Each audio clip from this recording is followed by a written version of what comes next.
É a história de como Deus estava buscando uma noiva para o seu filho. Cada livro é diferente de todos os outros livros. Estou tentando lhe dar a chave para que você mesmo compreenda a mensagem.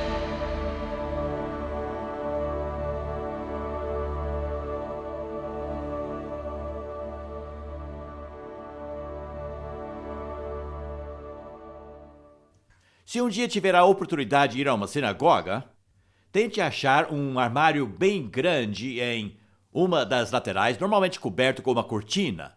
Tenho aqui um pequeno modelo de um e... se você tivesse permissão e abrisse este armário, você encontraria lá dentro alguns pergaminhos enrolados normalmente em panos lindamente bordados. E aqueles pergaminhos são a lei de Moisés.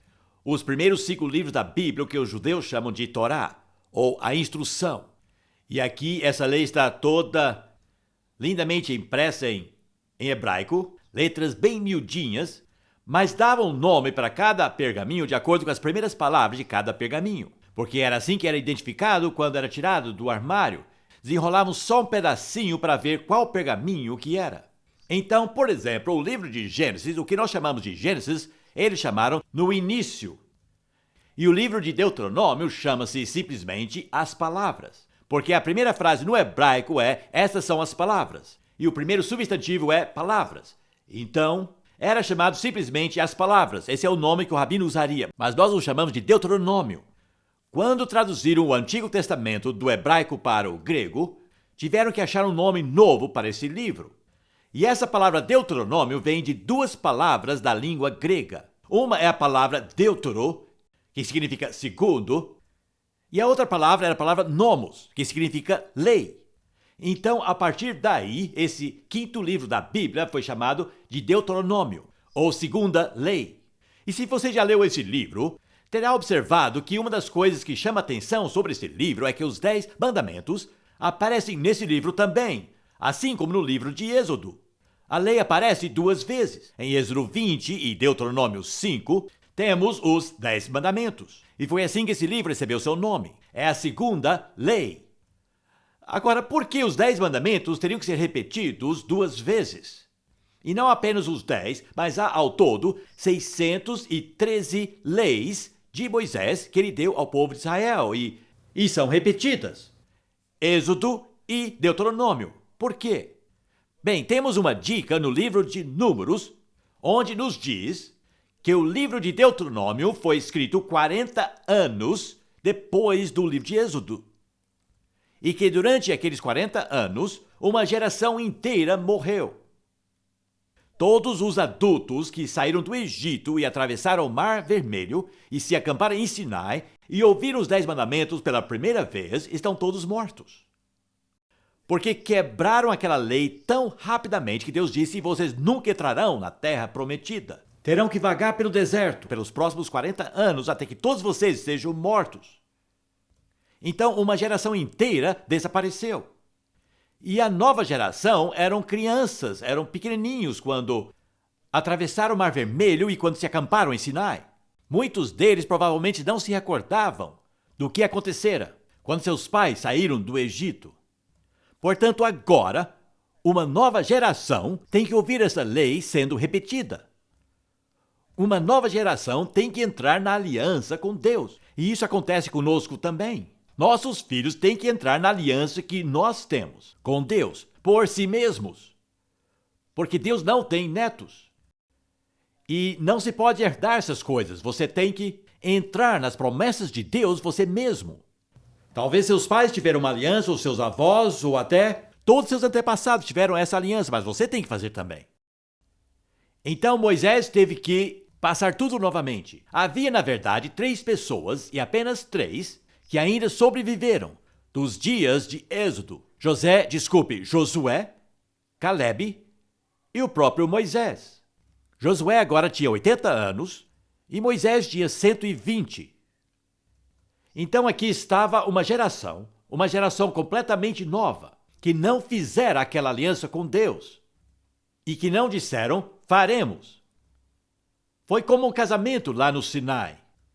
E o povo respondeu, faremos, a Deus. Deus definiu todas as condições sobre as quais ele queria que eles vivessem. como ele queria que eles vivessem e responderam: faremos isso. Só que não fizeram. Então quebraram a aliança com Deus. Agora há uma outra crise também. Não é apenas a próxima geração, mas agora também estão em um outro lugar. Agora estão acampados do lado oriental do rio Jordão. Portanto, estão para entrar na terra prometida. E essa é uma segunda crise. Porque estiveram sozinhos no deserto e agora estão enfrentando uma terra que já está ocupada com seus inimigos. E isso provoca essa crise. E o mais importante, Moisés não vai entrar com eles. Ele também perdeu seu direito de entrar na terra prometida. Está com 120 anos e ele sabe que tem apenas mais uma semana para viver. Porque Deus falou com ele que ele morreria em apenas uma semana. Então lhe sobra apenas uma semana com essa nova geração, dos filhos das pessoas que ele tirou da terra do Egito. Então ele começa a contar toda a história do que aconteceu. Além do mais, eles veriam o milagre da água se partindo mais uma vez. Não o Mar Vermelho, mas o Jordão. É quase como se Deus estivesse dizendo: vou ter que começar tudo de novo. Terei que mostrar-lhes minha mão poderosa ao partir um rio, para que vocês entrem na terra. E é assim que devem viver ao entrarem lá. Eu fiz um esboço muito simples para mostrar-lhes a situação geográfica. Um esboço bem simples, sinto muito, mas vou tentar explicar. Aquela linha meio azul, meio verde é o Rio Jordão, cercado por árvores. Isso se chama a Selva do Jordão. Era onde os leões e os ursos viviam nos tempos do Velho Testamento. E o Rio Jordão passa por esse pedacinho de selva até ao Mar Morto. Esse vale aqui é a fenda mais profunda da superfície da Terra. Vai até a África e começa aqui na Terra Prometida. E esse pedaço aqui é aproximadamente 300 metros abaixo do nível do mar. Você até consegue uma licença de piloto. Se você tomar um avião emprestado e voar lá embaixo, você consegue uma licença dizendo que você voou abaixo do nível do mar, em um avião. Mas há essa fenda bem profunda. E é cercado por montanhas. Desse lado, as montanhas de Moabe, e aqui o Monte Nebo, onde Moisés morreria. E ele morreria encostado numa pedra em cima de Monte Nebo, olhando, através desse vale, as montanhas da Terra Prometida. Mas ele mesmo nunca entraria. Aqui temos o acampamento de Israel, onde Moisés falou e escreveu o livro de Deuteronômio, com o tabernáculo no meio. E do outro lado do rio está a primeira cidade que terão que conquistar, Jericó, que está lá no vale também. Pouco mais acima, nas montanhas, temos Ai, e Siló e Betel. Mas desse lado das montanhas da Judéia, poderiam ver apenas deserto, porque fica na sombra da chuva. É um lugar infértil e vazio. Toda a chuva cai do outro lado, do lado do Mediterrâneo. E lá é verde, dá para ver um pouquinho de verde aqui no topo. Mas daqui, descendo a Jericó, é apenas deserto vazio e infértil. Há um vale mais perto de Jerusalém, chamado Wadi Kelt. Já andei de Jerusalém até Jericó um dia através desse vale. Foi uma experiência bem estranha, tão quieto, tão vazio. No topo desse vale temos o Monte das Oliveiras e Jerusalém fica do outro lado. E agora observe que no horizonte, mais ao norte, temos dois picos. Monte Ebal, do lado norte, e Monte Gerizim, do lado sul. Eles terão que se ajuntar naquelas duas montanhas e repetir a aliança de Deus. Moisés os instrui que, ao entrarem, o povo deve se dividir. E uma parte ficaria em uma montanha e a outra parte na outra montanha para gritarem as bênçãos e as maldições da aliança. Agora, o que isso significa é que Deus os trouxe através do Mar Vermelho primeiro e depois fez aliança no Sinai. Só lhes disse como viver depois de tê-los salvado. Primeiro os redimiu. Primeiro ele os libertou. E depois disse, é assim que vocês devem viver. Esse é o padrão da Bíblia inteira. Primeiro Deus nos mostra a sua graça ao nos salvar e depois diz, agora em gratidão, é assim que vocês devem viver. Então, Nessa nova geração, vamos ver Deus resgatando-os e fazendo-os passar o Jordão, que naquela época do ano estava transbordando. Intransponível. Mas o que aconteceria é que esse rio Jordão, transbordando mais acima no vale, minaria uma ribanceira que cairia no rio, represando o rio temporariamente por algumas horas. É assim que Deus o faria. Para que pudessem atravessar, Deus faria algo assim mais acima no vale. Uma ribanceira desmoronaria, represando o rio, por algumas horas para que pudessem atravessar. E depois de verem esse milagre, deveriam prosseguir para o seu equivalente ao Monte Sinai e repetir as bênçãos e as maldições da lei.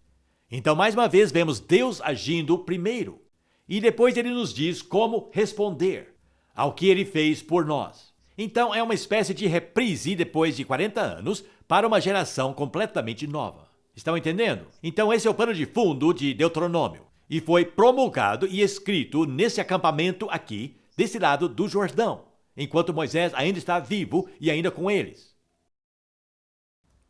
Há certas frases-chave no livro de Deuteronômio que aparecem quase 40 vezes. Uma delas é a terra que o Senhor vosso Deus vos dá. Vez após vez, são lembrados que essa terra que irão possuir é uma dádiva, um presente não merecido, porque ao Senhor pertence a terra e toda a sua plenitude. Se visitar Londres, ao prédio Royal Exchange, verá essa frase escrita na pedra, acima do Royal Exchange: ao Senhor pertence a terra e a sua plenitude. Ao invés de discutirmos sobre quem é o dono desse pedacinho de terra, deveríamos dizer: o Senhor é o dono. E ele dá a quem ele quiser. Paulo disse isso lá em Atos 17, quando estava em Atenas. Ele disse: é Deus que decide quanto espaço e quanto tempo uma nação terá nessa terra. A terra pertence ao Senhor e é seu direito de dá-la a qualquer pessoa que ele escolher. E essa é uma frase que aparece em todo o livro de Deuteronômio: a terra que o Senhor vosso Deus vos dá. Mas a outra frase que aparece o mesmo tanto de vezes é essa: entrai para possuir a terra. E há uma lição muito profunda aqui: tudo que você recebe de Deus é uma dádiva, mas você tem que tomar posse dela, se quiser recebê-la. Anos atrás eu estava pregando e coloquei uma barra de chocolate no púlpito e eu disse: é para a primeira criança da congregação que vier aqui buscá-la. E depois daquilo, as crianças nem conseguiram me ouvir, seus olhos estavam grudados naquela barra de chocolate. Mas nenhuma delas se mexeu. Finalmente, um garotinho cara de pau correu, agarrou o chocolate e arrancou. Ele arrancou o papel antes de descer do púlpito e já estava mastigando ao descer os degraus do púlpito. E todas as outras crianças o odiaram. Ficaram com muita inveja dele. Ficaram com raiva dele. Mas por que não pegaram? Sabe, a salvação é um dom gratuito, mas você tem que ir tomar posse dela. Há uma cooperação aqui. Deus não nos força a fazer nada. Ele diz: aqui está a terra, estou lhes dando. Agora vão lá, tomem posse dela. Mas tomar posse dela seria algo que lhes custaria bastante. Teriam que lutar por ela. Então, embora realmente Deus nos dá todas as coisas, temos que fazer um esforço para tomar posse delas. É assim que o Novo e o Antigo Testamento funcionam. E temos que enfatizar as duas coisas. Deus oferece isso de graça, mas você tem que estender sua mão e agarrar. É seu, se você pegar de graça. E essa era a lição que eu quis fazer com aquela barra de chocolate. Muito bem, a terra seria deles para sempre? É uma pergunta importante. E se você ler Deuteronômio com muito cuidado, você chega a duas conclusões. Número 1, eu chamo de propriedade incondicional. E número 2, eu chamo ocupação condicional. E essa é a situação para Israel mesmo até hoje. E precisamos entender essas duas verdades. Propriedade incondicional. Deus disse: estou lhes dando a terra para sempre. Mas isso não quer dizer que podem ocupá-la para sempre. A ocupação da terra é condicional. Entenderam? É uma distinção muito importante. É sua incondicionalmente. São donos dela para sempre. Mas viver nela e usufruir dela vai depender de como viverão nela. E veremos que a mensagem de Deuteronômio é muito simples. Poderão viver na terra enquanto cumprirem a minha lei. Mas se não guardarem a lei, mesmo sendo donos dela, eu dei a terra para vocês, não poderão viver nessa terra e aproveitá-la. Estão vendo a diferença, então, entre propriedade incondicional e ocupação condicional? A terra poderia ser tirada deles, mesmo sendo donos dela para sempre, se não vivessem corretamente nela. Essa é uma distinção muito importante que os profetas do Antigo Testamento ficavam constantemente lhes lembrando. Eles diziam: vocês são donos da terra, mas não vão poder continuar aproveitando-a se continuarem vivendo assim. A aliança ligava a terra com a lei de Deus. E até o dia de hoje, as promessas de Deus são condicionais. São dádivas, mas a forma com que você vive nessas promessas determinará se vai poder aproveitá-las. Agora, uma das coisas mais interessantes sobre Deuteronômio é essa. Não fiquem assustados com todas essas palavras grandes. Talvez nunca viram essa primeira palavra, mas ela está no nosso dicionário. E é um termo bem conhecido da história antiga. Cada vez que um rei expandia o seu império e conquistava outros países, ele fazia um pacto com aqueles países conquistados. E o tratado era chamado Tratado de Suzerania. Quem já visitou a ilha de Sark nas ilhas do Canal saberá que a família que governa aquela pequena ilha é chamada de suzerana, a mesma palavra. Então esse tratado de suzerano era feito entre o rei e um país que agora estava sob seu reinado. E em termos gerais, esse tratado era um acordo de que se comportassem, ele os protegeria e garantiria seu sustento. Mas se não se comportassem e não vivessem de acordo com as suas regras, então seriam punidos. E há muitos exemplos que os arqueólogos descobriram do mundo antigo, especialmente do Egito. Quando o Egito conquistava um outro país, o faraó fazia um tratado de suzerano com eles. Era um acordo, dizendo que poderiam viver com uma certa autonomia e liberdade, mas teria que ser a sua maneira. E há um padrão nesses tratados que é muito claro. E é interessante que quando você olha esses tratados do mundo antigo, feitos por um rei que tinha um povo novo, submisso a ele, é exatamente o mesmo padrão que o livro de Deuteronômio. Quando Moisés estudou na Universidade do Egito, deve ter visto alguns desses tratados, deve ter estudado. E agora vemos Moisés apresentando a aliança ao povo de Israel na forma de um tratado. Estava dizendo: o Senhor agora é seu rei, agora vocês são seus súditos, e esse é o tratado que ele está fazendo com vocês. É assim que devem se comportar. E o padrão do tratado nos dias antigos era exatamente assim. Havia um pequeno preâmbulo. Esse é um tratado entre Faraó e os heteus, ou qualquer outro povo. Depois haveria um prólogo que seria um resumo de como esse rei e esse povo vieram a estar relacionados. E depois deste resumo histórico, teria uma declaração dos princípios básicos sobre os quais o tratado seria fundamentado.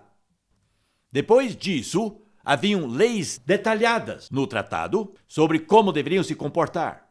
E depois viriam as sanções, ou seja, recompensas ou castigos. O que o rei faria se comportassem da forma correta e o que faria se não se comportassem. E depois disso, normalmente traziam uma testemunha para assinar, mas invocavam os deuses como testemunhas do tratado. E depois, finalmente, normalmente chamavam testemunhas divinas, invocando os deuses numa cerimônia religiosa para serem testemunhas. E, finalmente, teria o que nós chamamos de cláusula de continuidade, ou o que aconteceria se o rei morresse. E seria nomeado um sucessor ao qual o povo ainda seria submisso. E, finalmente, era tudo acertado numa cerimônia. Quando tudo isso seria escrito e acertado e acordado entre o rei e seus novos súditos. Isso não é fascinante? Todos os tratados que descobriram estão exatamente no mesmo formato que Deuteronômio. Portanto, Moisés, que estudou a história egípcia lá na universidade, apresentou a aliança num formato que seria facilmente reconhecido pelo povo. Saberiam, Deus agora, nosso rei. É assim que devemos viver. E se vivermos corretamente, segundo essas leis, tudo dará certo. E isso levanta uma pergunta interessante. O que Deus faria se não se comportassem corretamente? As sanções. A propósito, os princípios básicos em Deuteronômio são os 10 mandamentos. Depois temos muitas leis bem detalhadas. Mas e as sanções? O que Deus faria com eles se eles não vivessem segundo as suas regras? Há duas coisas que Deus faria. Uma natural e a outra humana. Qual era a sanção natural? Se não viverem corretamente, não terão chuva. Agora, a terra que iriam possuir ficava entre o mar Mediterrâneo e o deserto da Arábia. E Deus controla o tempo. E quando o vento soprava do ocidente, pegava a chuva do Mediterrâneo e deixava cair na terra prometida. Mas quando o vento soprava do oriente, seria aquele vento quente e seco lá do deserto, que até hoje é conhecido como Hamsin. E quando Hamsin sopra, seca tudo ao seu redor, transformando tudo em um deserto. E Deus disse, essa será uma das minhas sanções. Essa será a minha primeira sanção. Se não se comportarem, não haverá chuva. Você se lembra que nos dias de Elias não choveu por 3 anos e meio? Havia pecado na terra. Essa era uma forma simples de Deus recompensá-los ou castigá-los. Mas se isso fracassasse, as consequências seriam um pouco mais drásticas. Ele usaria agentes humanos para atacá-los.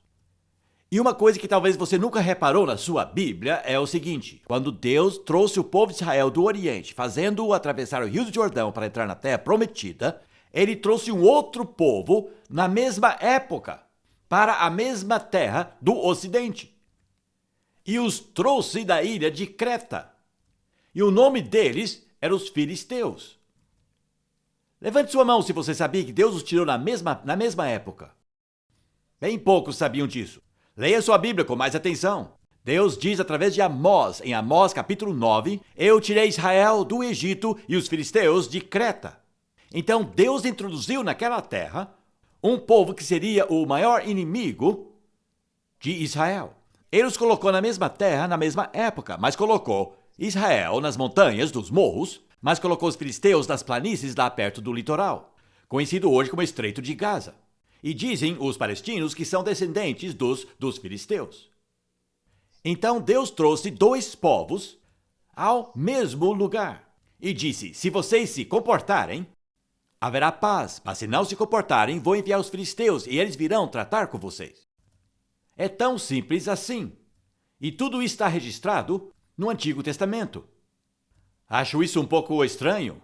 Talvez vocês não sabiam que Deus trouxe essas 2 nações para morarem lado a lado naquele mesmo corredorzinho. E um castigaria o outro. Bem, haveria prova imediata que Deus poderia trazer inimigos contra povos morando na Terra Prometida, porque ele já teria que expulsar os povos que já moravam naquele lugar. A Terra Prometida não estava desocupada, não estava vazia. Muitos povos diferentes moravam ali, principalmente os amorreus e os cananeus. Eles já estavam morando ali e Deus falou com os israelitas, vocês terão que expulsar todos esses povos para possuir a terra. Agora, nesse ponto, temos que tratar com uma objeção à Bíblia, que é uma das objeções mais comuns que há. Alguém disse recentemente que a igreja deveria jogar fora o Antigo Testamento porque apresenta problemas demais para cristãos hoje. E que se ficássemos apenas com o Novo Testamento, as objeções que as pessoas têm contra a nossa fé sumiriam. Porque a maioria das críticas que as pessoas têm contra a nossa fé estão no Velho Testamento. Você ainda crê que o mundo foi feito em 6 dias? Estão me entendendo? É isso que eles dizem. Assim que você diz que é cristão, eles vão direto a um problema no Velho Testamento. E um dos problemas mais comuns que eles citam é este. Como você pode crer num Deus que disse aos judeus para matarem todos os povos que moravam na Terra Prometida? É imoral. Isso não é justo. Isso não é certo. É errado. E isso é um problema muito real para muitas pessoas. Deus trouxe os judeus, ele disse, vão lá e matem todos os povos. Expulsem-os de lá. e tomem a sua terra. Isso é um pai amoroso e bondoso? Mas há uma resposta a isso e precisamos contar às pessoas essa resposta. E a resposta é essa: os povos morando naquela terra mereciam esse fim. E Deus tinha falado com Abraão uma coisa impressionante. Está em Gênesis capítulo 15. Deus disse: Abraão, vou ter que manter a sua família e os seus descendentes em um país estranho por 400 anos, até que a maldade dos amorreus esteja completa. Portanto, aí está a resposta moral para a crítica de falta de moral que as pessoas fazem contra Deus. Não era? Deus esperou 400 anos até que aqueles povos se tornaram tão iníquos que não mereceriam mais viver ali e não mereceriam viver em qualquer lugar sobre essa terra. Vamos deixar isso bem claro. A terra de Deus é para pessoas boas. E sua terra santa é para pessoas santas. Essa é a mensagem da Bíblia. E mais cedo ou mais tarde, Deus não permite que pessoas más continuem ocupando a sua terra. Ele é muito paciente com elas e espera muito, muito tempo. Então ele teve que esperar até que a maldade dos amorreus fosse completa. E somente então, ele disse: agora posso tirá-los do Egito e enviá-los para matar aqueles povos. E existem provas arqueológicas da maldade daqueles povos. E quanto mais sabemos sobre a sociedade dos amorreus, antes que os judeus entrassem ali, mais compreendemos que eles não mereciam continuar vivendo. Que não era seguro permitir que continuassem vivendo. Por exemplo, agora sabemos que doenças sexualmente transmissíveis estavam em todo lugar. Lá em Canaã, quando invadiram, não era seguro. Imagine só, viver numa terra onde todos tinham AIDS. Esse era o tipo de situação que estavam enfrentando ali do outro lado do Jordão. Na verdade, eu quero ler apenas 1 ou 2 versículos aqui de Deuteronômio. Depois que o Senhor, o seu Deus, os tiver expulsado da presença de você, não diga a si mesmo: o Senhor me trouxe aqui para tomar posse desta terra por causa da minha justiça. Não. É devido à impiedade destas nações que o Senhor vai expulsá-las da presença de você. Não é por causa de sua justiça ou de sua retidão que você conquistará a terra delas, mas é por causa da maldade destas nações que o Senhor, o seu Deus, as expulsará de diante de você. Sabem, Winston Churchill, na Primeira Guerra Mundial, se tornou Lorde dos Almirantes e, obviamente, ele ficou muito satisfeito consigo mesmo. E ele ficou meio inchado e arrogante. Vou botar aqueles alemães para correr. E ele pensou a mesma coisa na Segunda Guerra Mundial, mas é interessante que aquela noite estava hospedado numa grande casa de campo na Inglaterra. E lá tinha uma Bíblia dos Gideões. Havia uma Bíblia ali na sua cabeceira. Ele abriu aquela Bíblia e leu esses mesmos versículos que acabei de ler. E Deus disse: Winston Churchill, você não vai expulsar os alemães porque você é melhor do que eles, mas porque são iníquos. E aquilo mudou a atitude de Churchill. Ele ficou humilhado. E ele se colocou em seu lugar. E ele nunca esqueceu aquela passagem de Deuteronômio que ele leu naquela noite. Então Deus disse aos israelitas: terão que matá-los, terão que expulsá-los. E mais uma vez temos a pergunta: por quê? Porque Deus não os destruiu primeiro, ele mesmo. Porque eles tiveram que fazer isso. E a resposta é muito clara. Porque assim ele estava ensinando-os. Outros virão e farão a mesma coisa com vocês, se comportarem como eles. O que farão com eles, outros farão com vocês.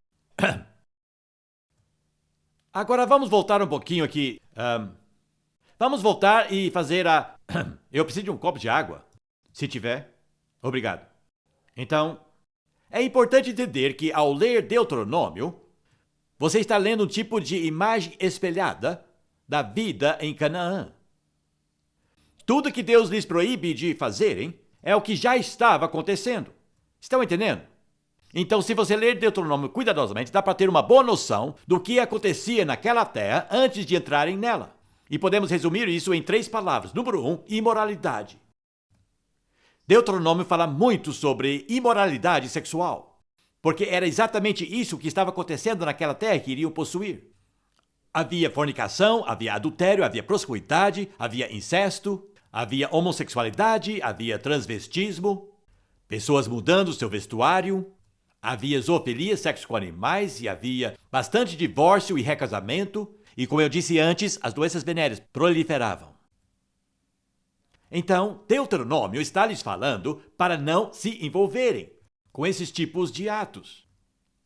A segunda coisa seria injustiça. Sabemos que os ricos estavam ficando mais ricos e os pobres ficando mais pobres. As pessoas eram orgulhosas, avarentas e egoístas, havia exploração. E quem estava sofrendo? Os cegos e os surdos, pessoas que não conseguiam prosperar na vida, e especialmente as viúvas e os órfãos. Estavam bem maltratados, cada um buscando os seus próprios interesses. E Deus disse: vocês não vão fazer isso. Vocês vão cuidar dos cegos e dos surdos, vão cuidar das viúvas e dos órfãos. E a terceira coisa que caracterizava Canaã era a idolatria. Ocultismo, superstição, astrologia, espiritismo, necromancia ou a consulta aos mortos, e acima de tudo o culto à fertilidade.